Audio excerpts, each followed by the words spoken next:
It's not dawn yet. Outside the window is a deep, inky blue. Winter in Moscow. Dawn is always late.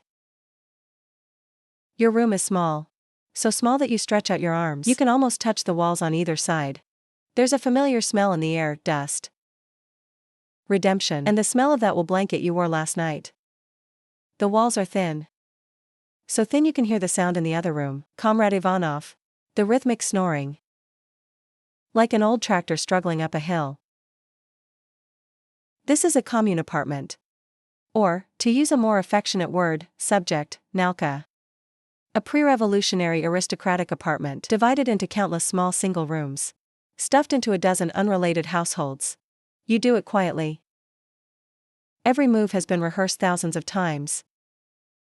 To ensure the wooden bed, not a single complaint. Today's first challenge is not work. It was the kitchen. You have to boil the water before everyone wakes up. Make the tea and take a slice of black bread. It's not just about filling your stomach. It is a silence about dignity and efficiency. Where you gently unscrew the door handle. Step into the long, dusky corridor. The corridor is like a sleeping python. Closed doors line the sides. The air is filled with more complex smells. The aftertaste of last night's cabbage soup, wet felt boots. There is also a faint smell of inferior tobacco. You tiptoe. Moving on stage like a ballerina. It's just that your stage doesn't have a spotlight. There is only one hanging in the center of the ceiling, 15-watt light bulbs filled with dust. Emitting a sickly yellow light. The kitchen door was ajar.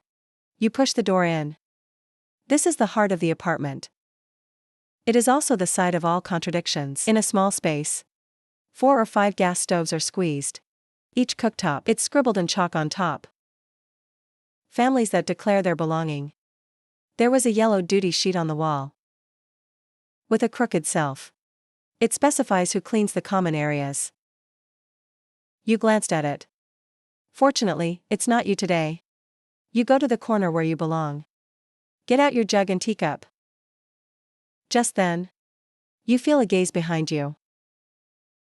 You don't have to look back to know. It's Anna from room 3. He always gets up so early. Like a ghost in the kitchen. Supervise everyone. You feel his gaze lurking on your back. Check if you are taking up space that does not belong to you. Is even the slightest bit of gas wasted?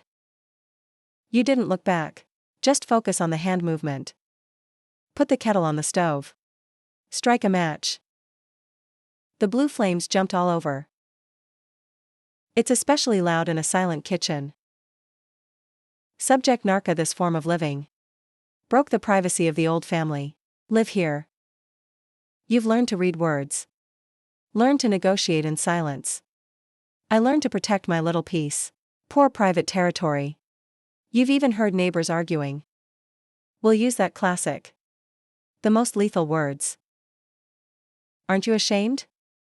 This sentence is like an invisible ruler. Always measure everyone's progress, behavior in collective life. Is it appropriate? The water boils and it gurgles. You make the tea quickly. Put a small piece of brown bread in your pocket. Then as fast as possible. Left this place of right and wrong. The moment you close the kitchen door, you often lose your breath. In the corridor, Comrade Ivanov's body was still as strong as ever. You go back to your little room. Leaning against the cold window. Sipping hot tea. Looking out the window at the sky from the dark blue. Slowly turning gray. Every morning, this silent game in the communal kitchen. It's not just about survival. It's your entry into the bigger one. A necessary exercise for a more complex world. There are also scarce resources there. There are also unwritten rules. There are eyes everywhere. You must exercise the same caution, the same agility, the same silence. To survive every day. Because of your job. It is the most proud art in this country. It is also the stage that requires the most caution. You walk down the rundown stairs of an apartment building. Stepping into the early morning streets of Moscow. The air is cold and fresh. Inhaled into the lungs with a cold sweetness. The trolleybus emits a dull warmth. God drags a long wire. Like a meek beast, sliding down the streets of thin ice. You wrap your coat tightly. With other expressionless office workers. The flow of people into the city center. Your destination, the pride of the city, is the Bolshoi Theater. When his iconic classicist porch.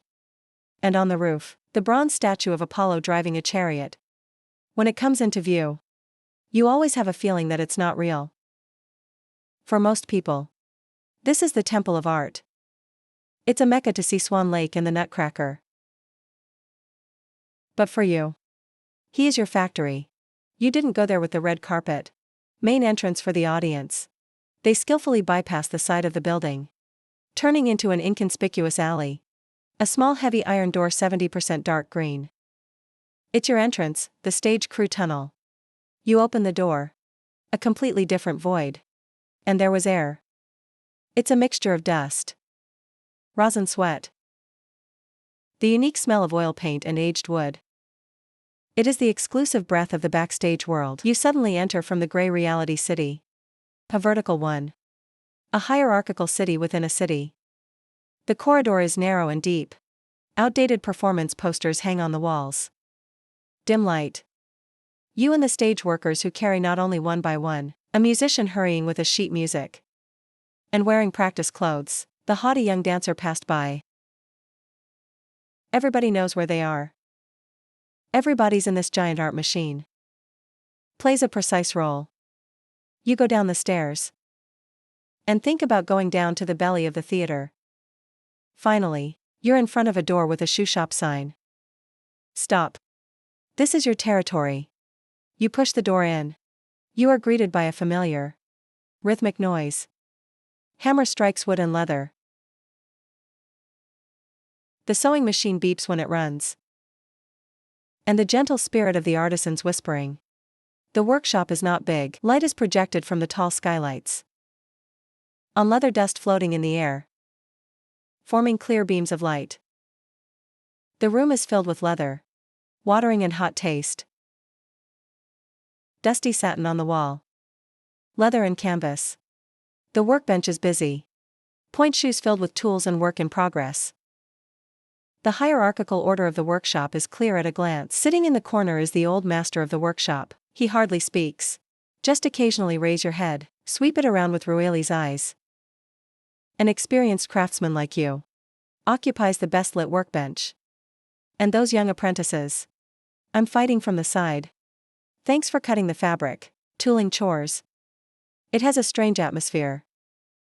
There is pride in the work of the craftsman, mixed with the peculiar characteristics of state-owned factory employees. A slightly tired sense of destiny. You go to your desk. Take off your coat. Put on an apron. Your colleague nods to you. It's a hello. You know your job is here. Is considered essential. After all, Comrade Lenin once said. For the revolution, film and ballet are two of the most important art forms. However, in this case it seems, in a backstage world insulated from politics, some are older. More mysterious traditions still creep in. You notice that. A young dancer. Before entering the rehearsal hall, it will quickly draw a cross on its chest. Although this goes against the state's atheist propaganda, Chi is in your workshop. The old master also. No one is ever allowed to whistle indoors. He said it would bring bad luck.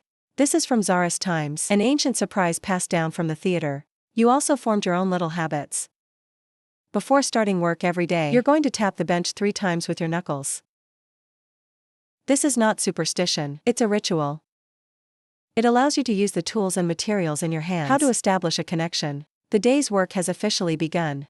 You walk into the room, the row of upright wooden frames in the lens. The shelves are densely packed with hundreds of wooden oblique cavities. They are the starting point and foundation of point co-production. Each oblique display is like a small sculpture. Smooth wood surface due to year-round use. And it shows a warm luster. These slants are not cookie-cutter industrial products. Each according to the specific ballerina's horn. The shape is hand-polished by a special master. Their shape. Size, the curvature of the arch of the foot.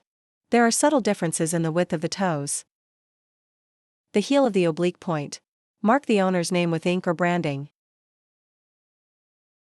or, more commonly, a code name, a symbol. This is a highly personalized customization. You take out a mark from SL's right off. This is a rising star in the theater. You of the lead dancer Sweetliner Lugina. He knows every detail about these feet. His right foot is slightly wider than his left. Powerful big toe. Extremely high arches. Take this oblique point. You can almost feel the power of those feet. Temperature is more than just a tool. It's between you and Wuxia, the physical embodiment of the incorporeal contract. He represents his trust in you. And how you feel about his anatomy. Almost medically accurate understanding. In a world that emphasizes collectivity. This little, unique wooden block. It's one of the few pure things in your work. Personalized connection points. Next you go to the material cabinet. Take out a roll of satin. You unfold it carefully. The pink section is in the light coming in from the skylight. With a soft sheen. You twisted it with your finger. Feel its thickness and texture. Today's shipment is not bad. Tight enough and strong enough. You lay the satin flat on the workbench. With a heavy iron ruler.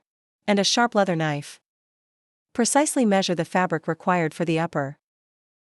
Your every move is precise and economical. Because you know how precious these materials are.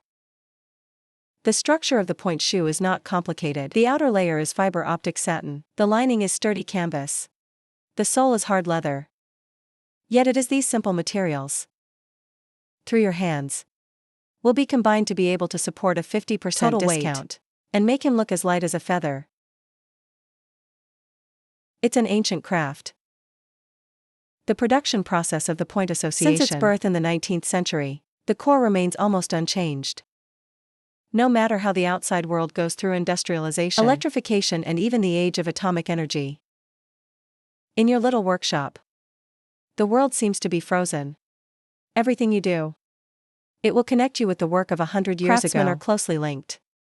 Your apprentice, a young man named Pavel.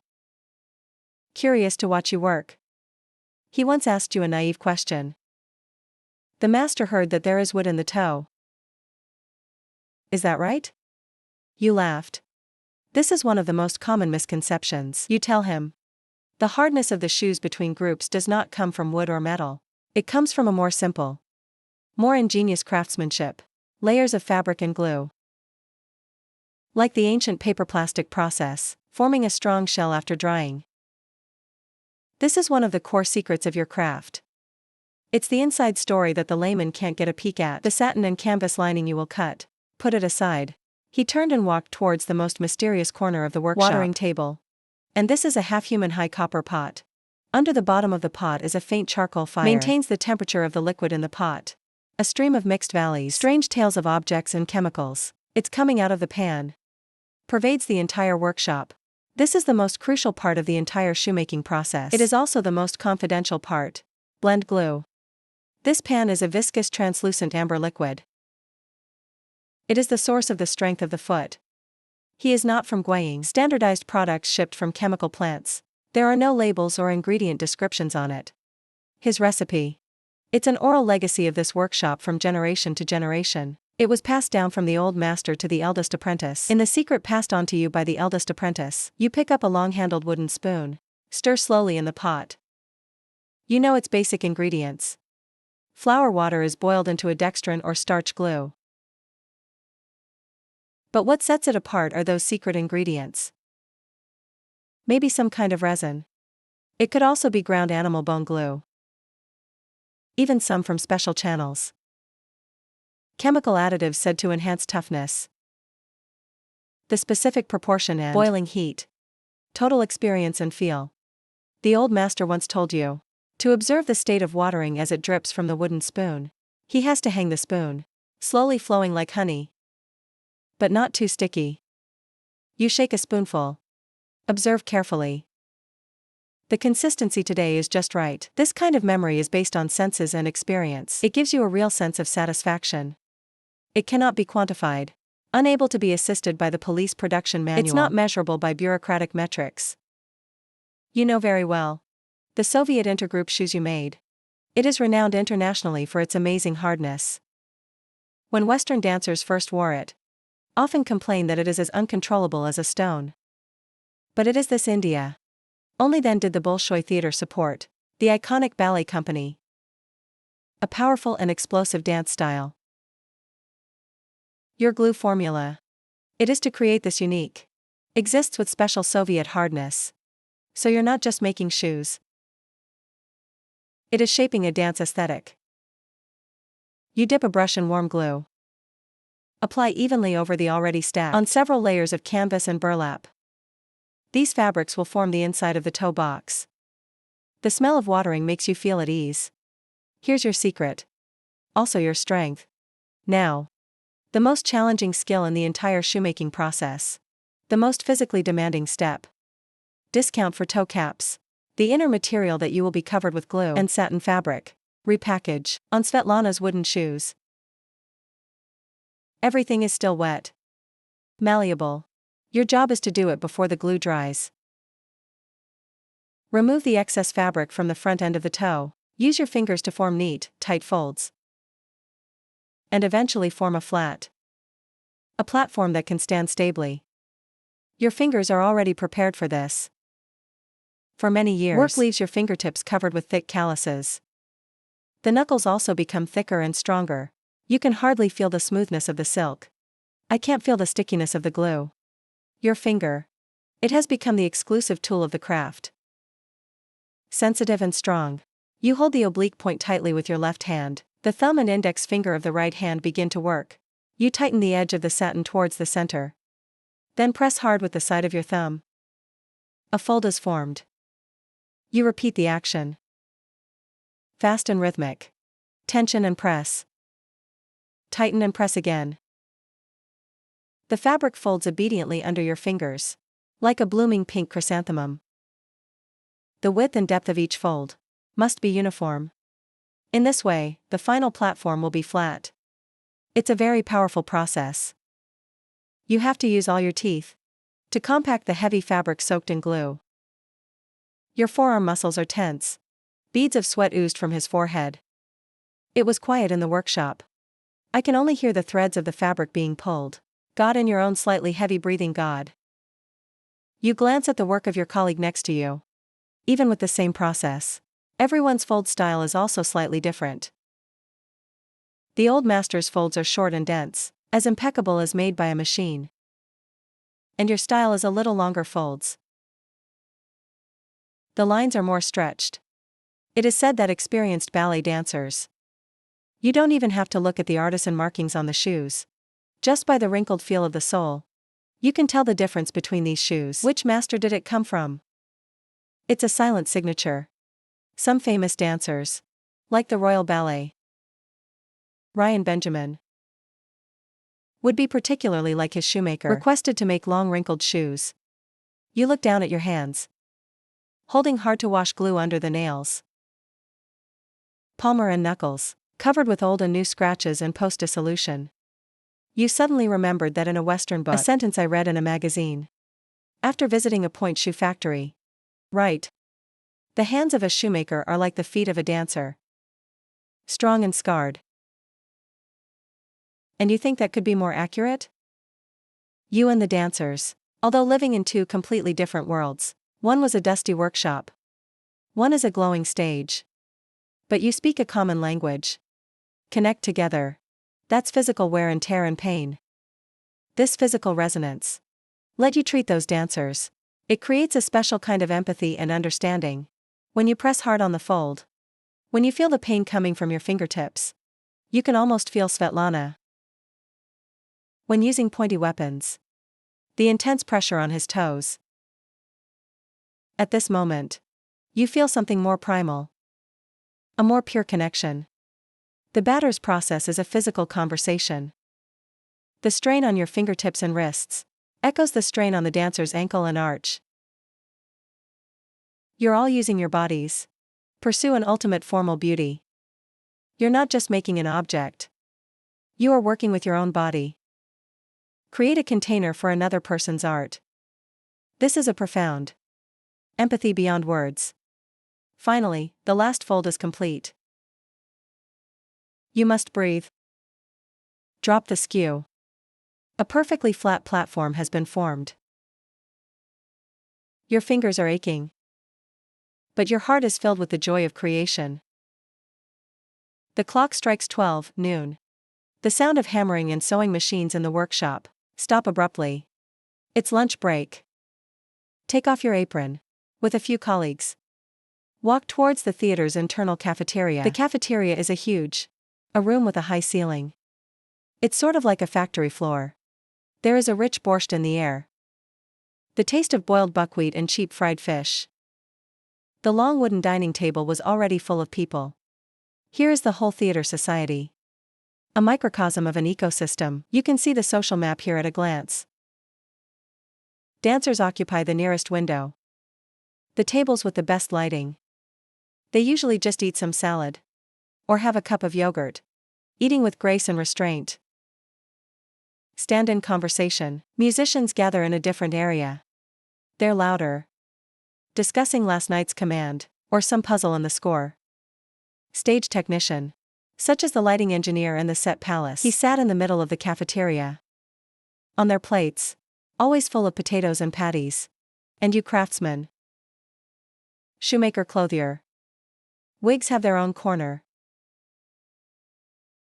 You are indispensable in this art palace. A group that is often overlooked. The content of your conversation, it usually revolves around work.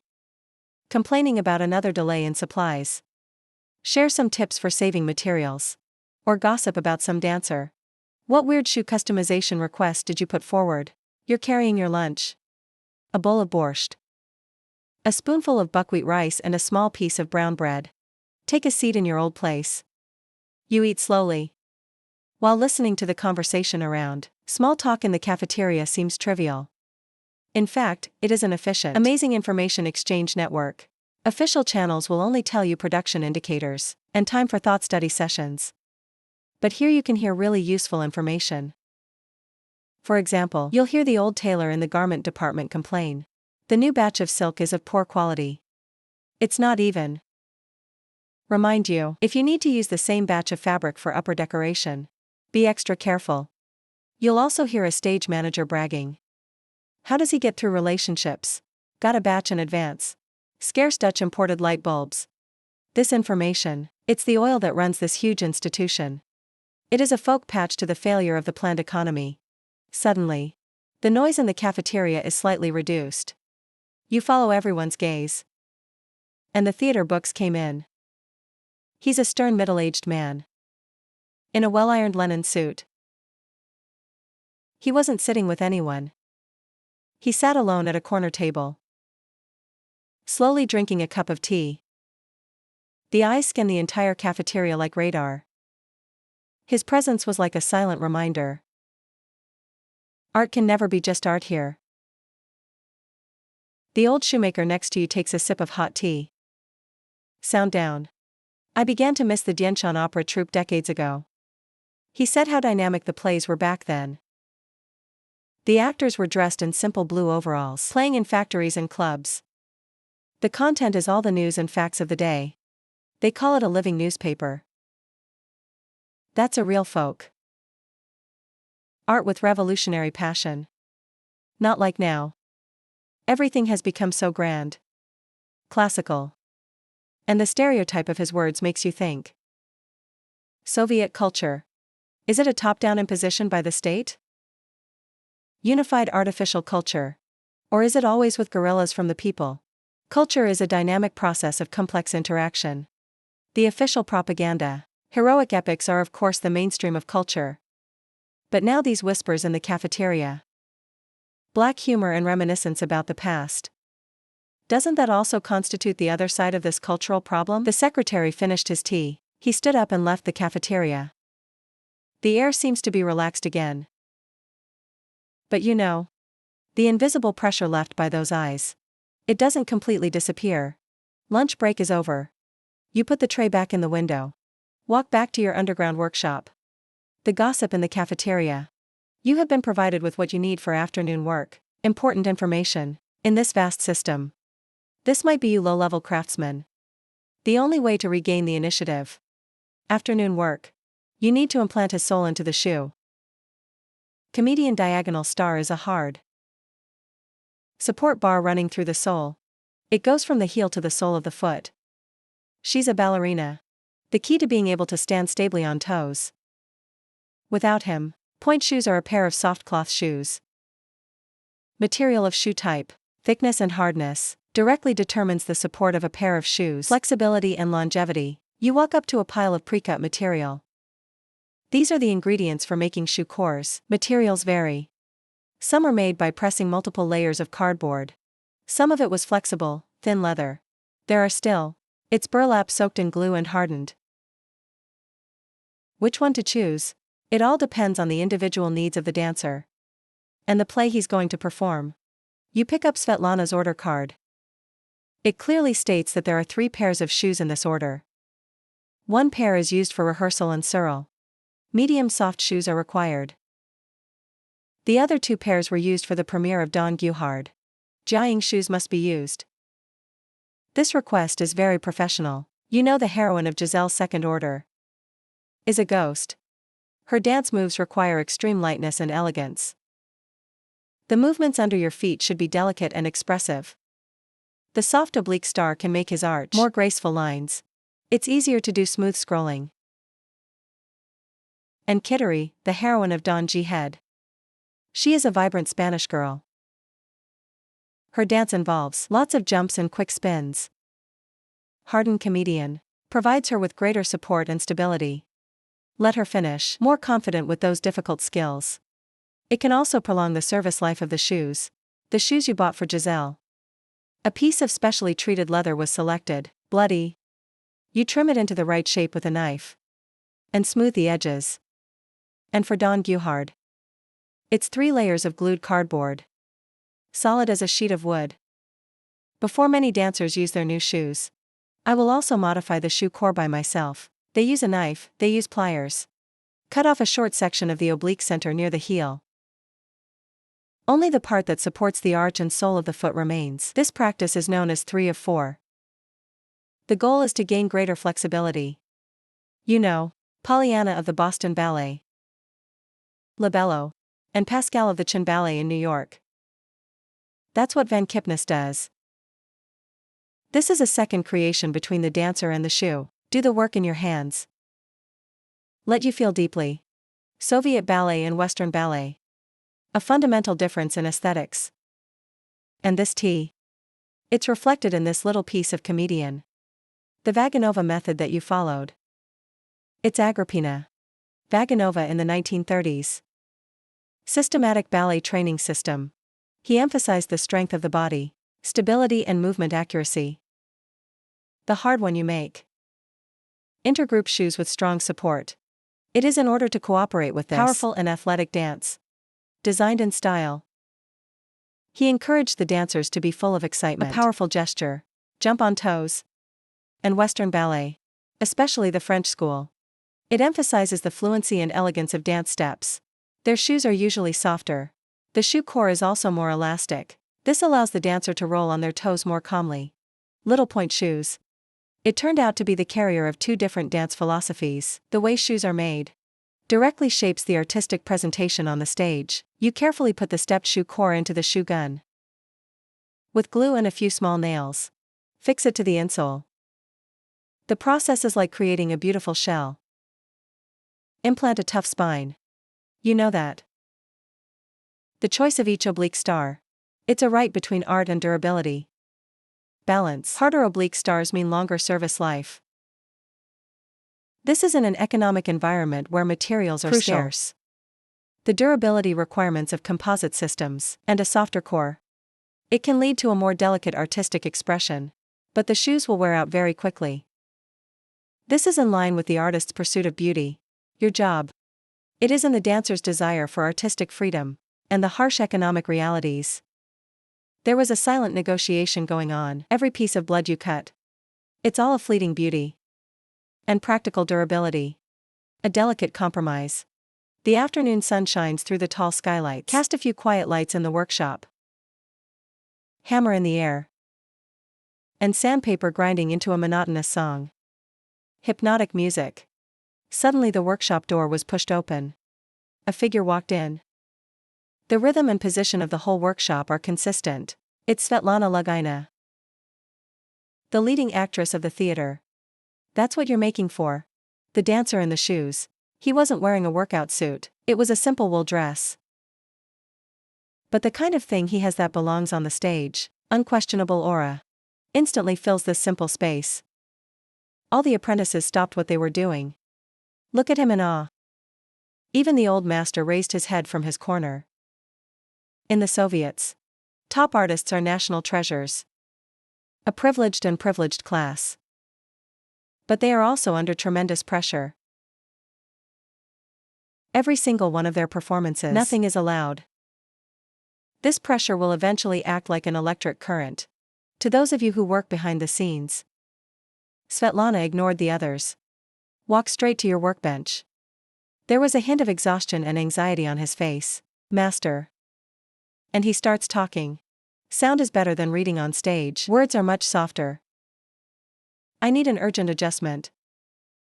Premiere next week. But the toe box of these shoes still feel a little wrong. He took a pair from his carry-on bag. Almost brand new set of shoe clippers. Exactly what you did for him last week. He hands him to you. You see here. He pointed to the flank of the toe box.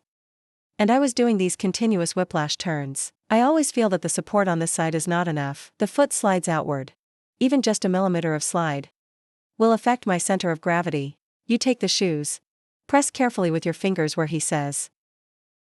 Your fingertips are like a doctor's probe. Feel the fabric and glue. Hardened internal structure. You immediately understand what he means. This time the glue layer may be a little thinner. Or during the drying process. There is a slight deviation in the shape. For ordinary dancers, this may not be a problem at all. But for a chief like Sweetliner, this millimeter difference. It's the dividing line between perfection and failure. This direct, face-to-face communication is actually not common. Usually the communication between you is through the order, card and broker carried out. But when the problem becomes urgent and dangerous, this is the most primitive form of communication. It becomes irreplaceable. He trusts you. He knows you understand his feet. Understand his dance. He doesn't have to explain complicated ballet jargon to you. He only needs to describe a feeling. It's a physical feedback. And you need to take that subjective feeling. Translate into objective, operable process parameters. I see. You say to him. I'll be inside the sides of these new shoes. Add an extra rag. And use stronger glue. This will increase the hardness. It should solve the sliding problem. Does the height of the upper need to be adjusted? No, the upper height is just right. He replied that the platform is also very good. It's stable. It's flanking. Your conversation is full of jargon. Upper shoebox. Shoe hardness. Platform shape.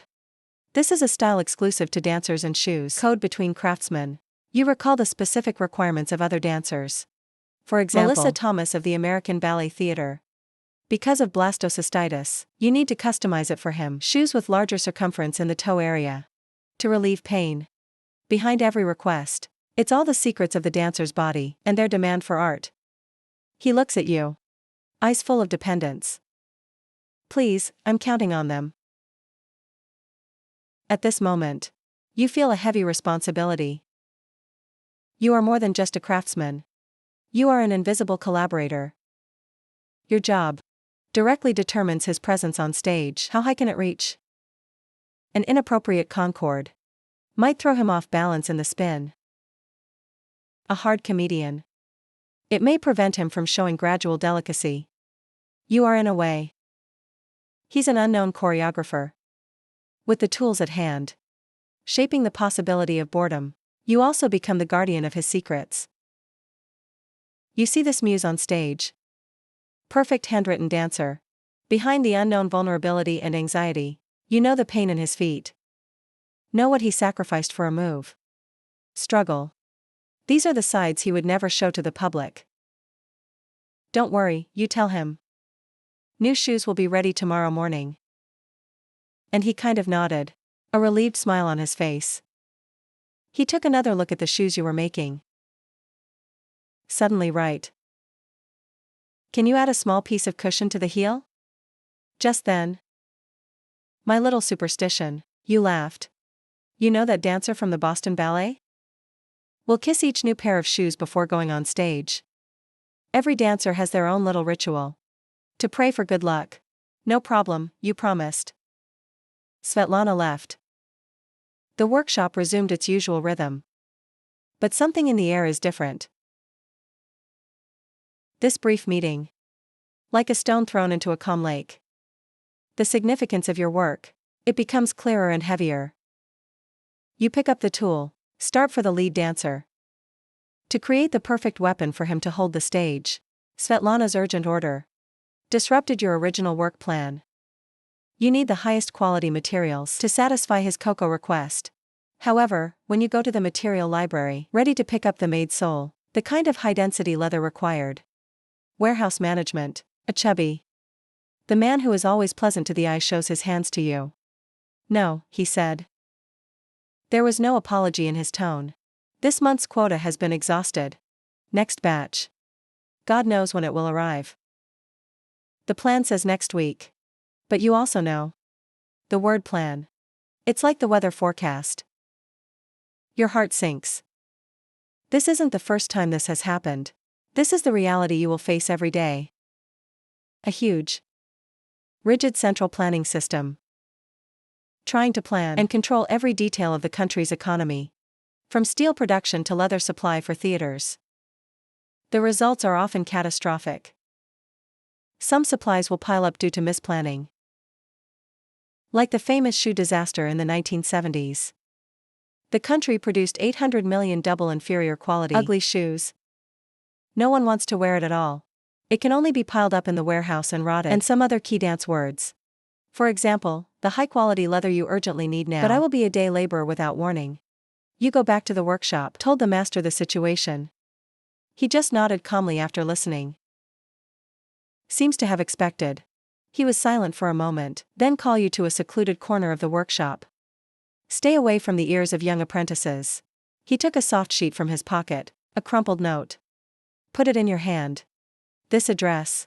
He said to the voice. Find someone named Misha. Just say I asked you to come. He has a way. You unfold the note.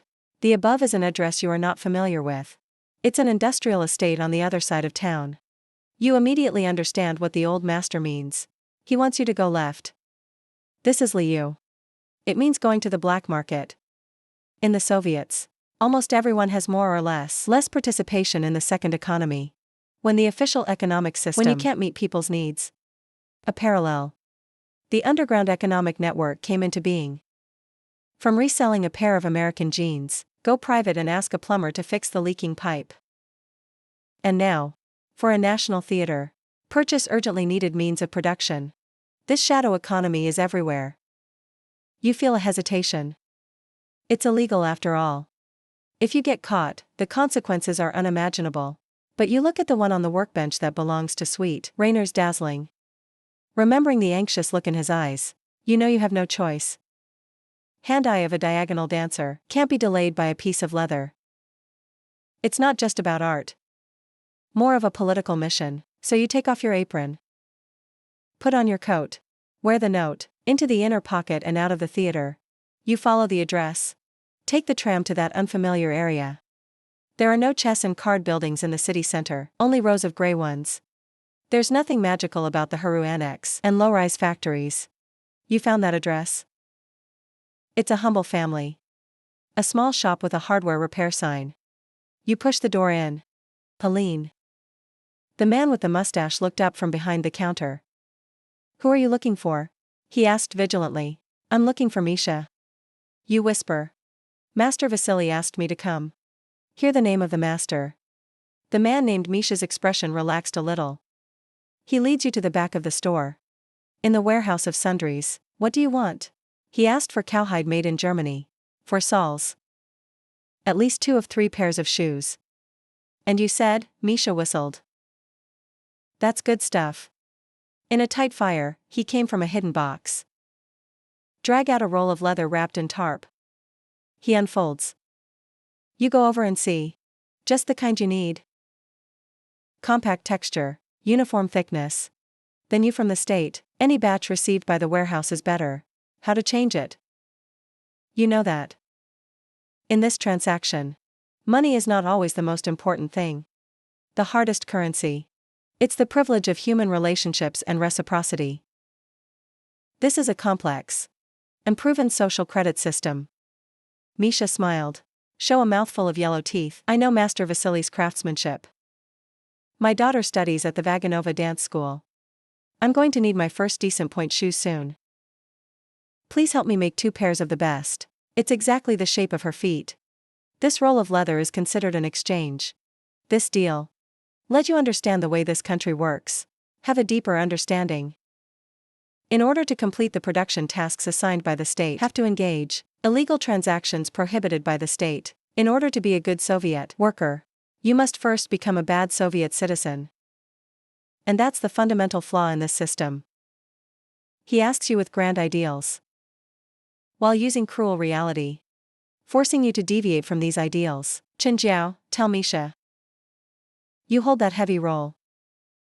Illegal leather walks back to the theater. You feel like a double agent. I was filled with anxiety. But there is another, the strange grounding of completing a task. You bring that roll of precious leather you bought on the black market back to the workshop. Master sees you. Just nodded imperceptibly. This matter becomes between you. It's an unspoken secret. Now the material problem is solved. But new pressures follow. The time was delayed for half a day due to the purchase.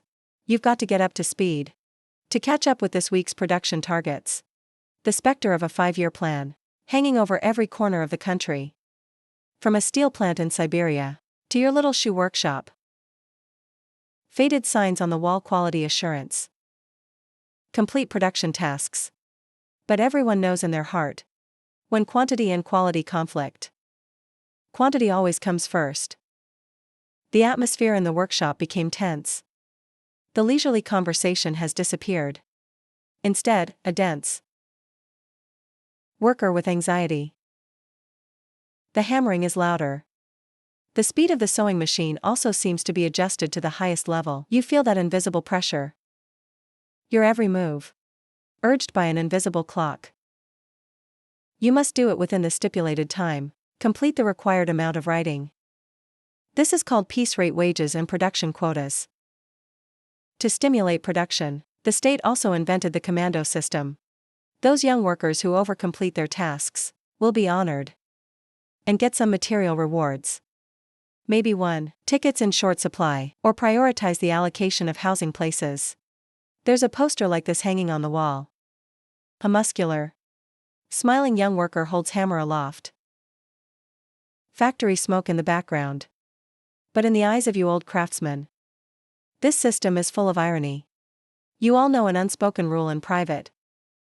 If someone stands out too much, overdone too many tasks, then the manager, soon his production record will be, for the new standard, raise production quotas for everyone.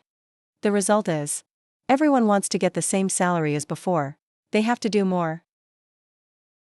So, no one is going to truly honor that hero. Everyone will tacitly increase their speed, control within a safe range. However, today's situation is different. To make up for lost time, you have to go into assault mode. You gave up your short afternoon break. Even drinking water is like fighting a war. You focus on the task at hand. But you know, at this high speed, some details are inevitably sacrificed. For example, on standardized shoes made for group dancers, you might lose a stitch, or use a faster drying one. But the glue of toughness to burn tea, you can't see that as a layman. Nuance. Even the dancers themselves may not be able to detect it immediately. But you know, shoes made like this, lifespan will be shortened by at least 1/3. Your heart is struggling. As a craftsman, your pride comes from the pursuit of perfection, comes from the pursuit of excellence in every detail. But as a worker in a state-owned factory, your survival, it depends on whether you can finish, become that cold numerical indicator. Production metrics are like a corrosive. It's slowly eroding your professional integrity. Every compromise made in a hurry. It's like in your honor as a craftsman. Make a small incision. You sigh. Continue the work in hand. You carefully bring that piece, hard German leather, used on Svetlana's shoes. Make sure every stitch is flawless. And for those ordinary orders, you can only guarantee the basic functions. Maximize efficiency. It's a quality disagreement that you're forced to learn outside the official system to protect truly important artworks and take the helpless workaround. The greatest pressure you have ever faced, it doesn't come from work. It comes from what the system imposes on you every day. Moral and artistic compromise. It's a mental drain. More exhausting than any physical effort. After a stressful rush to work, finally came to the whole shoemaking process. The most dramatic and magical moment. What you are holding in your hand, it is a basically formed evil foot. But he looks weird. It looks crude and awkward. All the stitches are exposed. The luster of the satin was turned inside. Plain canvas lining on the outside. Here's why. Traditional point co-production. It uses an ancient tomato method. The shoes are first sewn in reverse on the shoe show. And then the whole thing flips over. Now is the time to witness a miracle. You take your shoes out of your shoes. And then, you grab the heel part of the shoe with one hand. The other hand goes into the oblique mouth, hard but with dexterity. Start to reverse it from the inside out. This process requires skill and strength. Cloth soaked in glue and starting to harden. Very tough. Maybe even stubborn. You put your knee against your shoe. The body leans back slightly. Muscles in the arm tight, and you feel the fabric twist in your hands. Resist making a sound. Then with one last hard pull. He complied. Like a butterfly emerging from its cocoon moment. All the roughness is hidden away. What you have in front of you is a smooth line. Smooth-looking point shoes. Pink satin. Revealing an elegant sheen under the light. All the stitches are gone. Hidden inside the shoe. A simple, functional work in progress.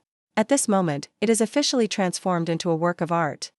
You always enjoy the moment. It is filled with the joy of creation. Let all your previous hard work. It all makes sense. The shoes you will turn over. Put it back on that wooden shoe show. Get him back and fixed in the correct shape. Next comes the final shaping process. You pick up a small hammer with a smooth head. You fix the bottom of the shoe skirt to the iron needle. And start rhythmically tapping the toe box. Block. Block. The crisp knocking body echoes in the workshop. This is not random tapping. The position of each droop. The forces and angles have been carefully calculated. Your goal. It is the toe cap and the inner ones because, flip, instead, glues and fabrics that may become uneven. Layer thoroughly. Flattening makes his interior smooth. The exterior lines are more elegant. Then you put your shoes up. Start tapping the platform of the shoes. You have to bang it absolutely flat, so that the dancer can stabilize on it. This sound is like music to you. Certain Western ballet companies, like the New York City Ballet. After the dancer gets her new shoes, the first thing I do, just smash it on the ground with a hammer or a shoe. The purpose is to make the toe cap and soft. And eliminate the noise that can be made when running on stage. Sound from this perspective. What you are doing now is for them. Complete this destructive process ahead of time. It's just that your goal is not to be soft, but to maintain hardness. Achieve the most perfect shape. This flipping action makes a curious association with you. He is like, it's a microcosm of the world you live in. The process of making a pair of shoes is full of sweat, glue, linen, and rough stitches. This is the true structure within him.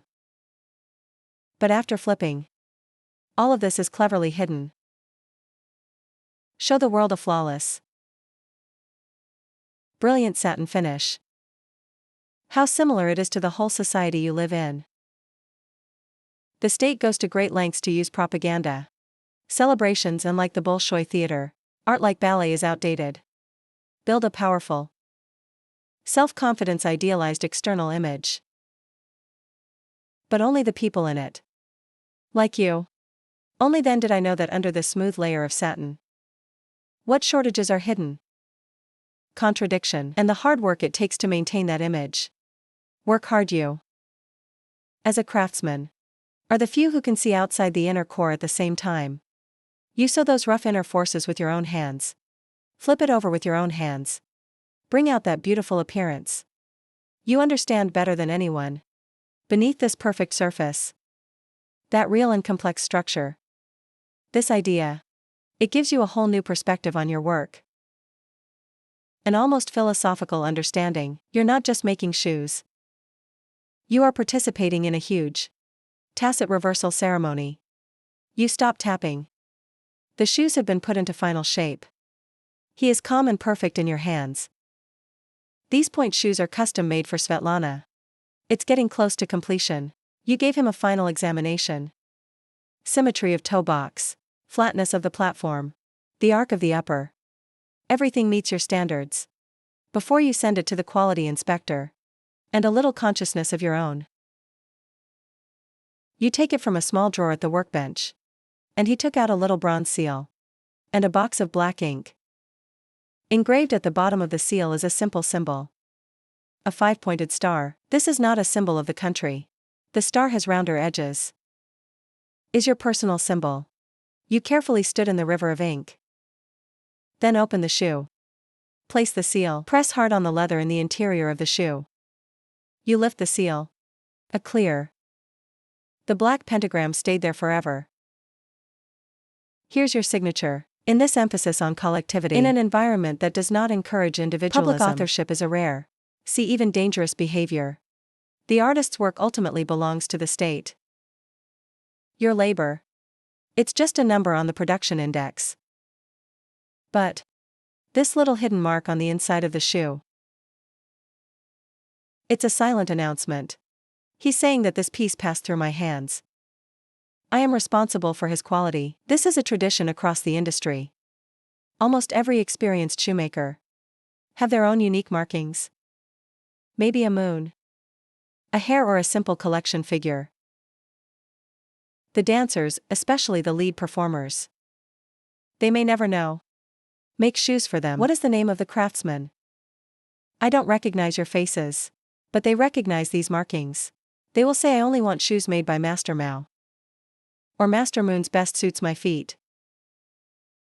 That's the kind of relationship you have with the dancers. You've probably never talked. But through this little symbol, builds an unbreakable trust. He trusts the memory represented by this symbol. And you pass this symbol. Gives your anonymous labor an identity. The pattern of this symbol. It may also contain only yourself, personal meaning. You choose a 5-pointed star because of your hometown. In the remote Ural Mountains. The night there. The stars always look particularly bright. This mark. It's you in this huge strange city. A little bit of nostalgia reserved for myself. Please keep the seal carefully. The secret ceremony is complete. These shoes will soon leave your dusty workshop. Sent to the light. Shooting in the hands of the chief dancer. He will be on the grandest stage in Moscow. Maybe even with the ballet company on tour. Go to Paris, London, New York. That little 5-pointed star hidden in the insole will carry the full weight of a person. Jumping under the gaze of the world. Spin. It's a secret that only you and the dancers know. One about personal pride and the code of craftsmanship inheritance silently from an anonymous craftsman. Delivered to a dazzling artist. Your work doesn't always come out of nothing. A large part of the time, you're dealing with the past. In the corner of the workshop, there was a huge wicker box. It's full of all kinds of worn out, broken point shoes. They were like a group of wounded soldiers who had retreated from the battlefield. Upper wear. Satin faded. Bent sole. The toe has long been cut out of shape. These are all things you need to fix. You pick up a pair of them. The markings on the insoles are blurred. But you recognize this as something you did months ago. You hold it in your hand. It feels like reading a file. A brand new pair of component shoes is perfect. But there is no story. And a pair of worn shoes. But it's full of stories. On the shoes, every wear and tear. It's all a record of the dancer's body language. You look at the wear marks on the edge of the toe platform. You can determine the dancer's spinning habits. Left or right. You check the oblique bend points. You can tell how strong his arch is. Can he keep his weight completely on the toes? You can even line the depth of Chinese characters. Guess which rehearsal he was in. Extra long effort. The front end of the platform of this pair of shoes, the satin has been completely worn off. The linen layer underneath is exposed, and the edges are fluffy. This shows that his owner likes to weave cloth very much. Way to strengthen the toe cap. To increase friction and durability. This is a very popular technique among dancers. They use thick thread and needles. So fine stitches on the toe platform. And your job is to use a more professional approach. To complete this reinforcement, you take a needle with an elbow and a special roll of cheesecloth and began to weave the fabric for the platform of these shoes. In the abundant West, the lifespan of a pair of point shoes may be only a few hours. A top ballerina, during a performance, it may wear out 2 or 3 pairs of shoes. The New York City Ballet consumes a year. Thousands of pairs of shoes. It's an incredible expense. But in the Soviet Union, it's completely different. Due to material shortages and economic constraints, the value of each pair of shoes is maximized. Throw away a pair of reparable shoes. It's an unthinkable waste. This repair of objects, reuse and retrofit, they formed the Soviets, a core feature of material culture. When future generations study this era, some people will focus on those magnificent Chen, old artificial satellite, nuclear power plants, but others argue that to truly understand the economy of the Soviet Union, it is necessary to observe these daily and makeshift command. These worn shoes in your hands is a prime example of this folk wisdom. You did the last stitch. The platform for shoes has become brand new, robust and rough. You checked the oblique star again. I found that he had softened a little, losing support. You carefully remove the stitches on the sole of your shoe. I replaced him with a new one. A slightly harder oblique star. When you resew these shoes, he was almost like a new pair of shoes. Back to life. You put it back in the basket. Picked up the next pair again. Every pair of shoes, both tell you a different story. About sweat. Brief moments of pain and beauty. When you are repairing these shoes, I don't feel like a shoemaker. More like an archivist. Or a restorer. You are here, more than just extending the lifespan of an item. They are organizing and preserving sections of silent, a fleeting history of dance. The sky outside the high window of the workshop, gradually from gray to warm orange. Dusk has come in Moscow. The pace in the workshop also slowed down. The tension in the morning to catch up with the indicators. The atmosphere has dissipated. Now there's just some finishing touches left. The last pair of shoes you are making for today. For the finishing touches, you use a soft cloth. Carefully wipe off any glue that may be stained on the upper. Stains or dust. Make sure he's flawless. You checked all the stitches. Cut off the excess thread. These shoes lie quietly in the palm of your hand. Like a sleeping baby. Your work is basically over here. You won't sew ribbons and elastic bands on him. That's the dancer's job. They will determine the shape of their ankles, personality and personal habit. Decide to break the belt, sewing position and angle. That's what they made for these shoes. The final step in injecting your own personality. It is also their connection with this new weapon, the beginning of an intimate relationship. Suddenly a melodious music body faded. Joy came from a distance. It's soft. It seems to be separated by many thick walls and floors. It's in the moon pool on the main stage upstairs. The orchestra is preparing for tonight's performance. Perform. You heard the melody. It's Tchaikovsky's Swan Lake. It's like a signal. Reminds you of the ultimate purpose of your day's work. This little one in your hand. Ingenious objects. It will soon become that grand and glorious stage. Part of a dream. Shoes you made. Going to you will never be able to. Far away. Facing eyes you can never imagine. The jump continues. You sit at your desk and you listen. Between you and the ultimate spectacle, there is a peculiar, close and distant relationship. You are the bedrock of this magic. Without the shoes you made, dancers can't fly on their toes. But you will never be able to witness the magic happen with your own eyes. Your world is this underground. A workshop full of the smell of leather and glue. Instead of that brilliant light, the auditorium with red velvet seats. In the Soviets, ballet performances are used by the state for political teaching, tools for education and enlightenment. The state will use subsidies to lower fares. Let ordinary working class people enter the theater. But for you, it's still a distant world. Your connection to the show is indirect. Hearing is this distant rehearsal god at this moment. A few hours later, when you are walking home, might hear a faint applause from the theater. You feel a complex, unspeakable emotion.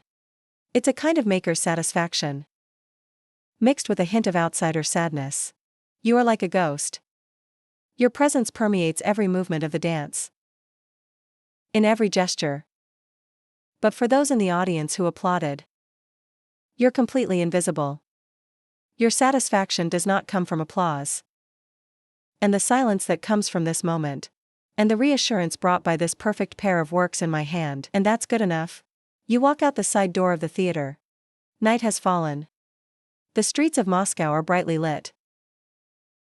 The main building of the theater is illuminated by lights, like a golden palace, in stark contrast to the surrounding night. The audience was pouring in through the front door, all dressed up, with a look of anticipation on his face. That world seems so far away at the moment, as if it had nothing to do with you. You wrap your coat tightly, draw in the flow of people after get off work, towards your place on the other side of the city. Subject Narca go. You still have the smell of the workshop on you. Leather glue and a hint of rosin. The smell is like a stamp of your identity. Back to the familiar dark corridor. You heard the neighbors in the kitchen, the sound of quarrel. I smell it, I don't know which one is stewing it. A strong-smelling dinner. Everything is exactly the same as when you left in the morning. You open the door to your room. Back to what belongs to you. Small and safe world. You take off your coat. Sitting by the bed. The exhaustion of the day is really swept away at this moment.